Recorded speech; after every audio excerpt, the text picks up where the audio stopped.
ప్రభునందు ప్రియులరా, సాధారణంగా మనం గమనిస్తే దేవుణ్ణి ఎరుగని ప్రజలు సాధారణంగా ఇలాంటి మాటలు మాట్లాడుతూ ఉంటారు.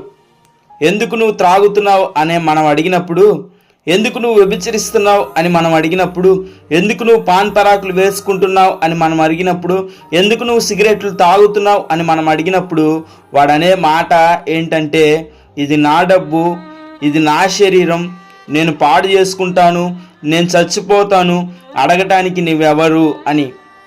అయితే ప్రియులరా, దేవుని వాక్యం ఇలా అంటుంది. యెషయా గ్రంథము 43వ అధ్యాయం 1వ వచనం మనం గమనిస్తే, పేరు పెట్టి నిన్ను పిలుచుచున్నాను, నీవు నా సొత్తు అని. ప్రభునందు ప్రియులరా, దేవుడు మనకిచ్చినటువంటి దేహము దేవుని యొక్క ఆలయము.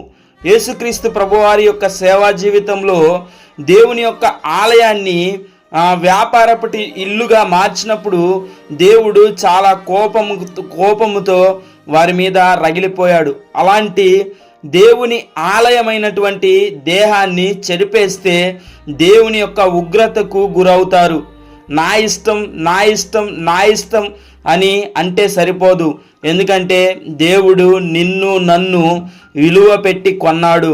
ఆయన స్వరక్తం ఇచ్చి ఆఖరి బొట్టు వరకు నీ కొరకు నా కొరకు ప్రాణం పెట్టి తిరిగి లేచిన నజరేయుడకు యేసుక్రీస్తు ప్రభువారిగా మన మధ్యలో ఉన్నాడు. కాబట్టి రెండవసారి ఇలాంటి మాటలను మనం అనకుండా, నా ఇష్టం కాదయా నీ ఇష్టము జరిగించని మనం ప్రార్థన చేసి దేవుని పాదాలు పట్టుకుందాం.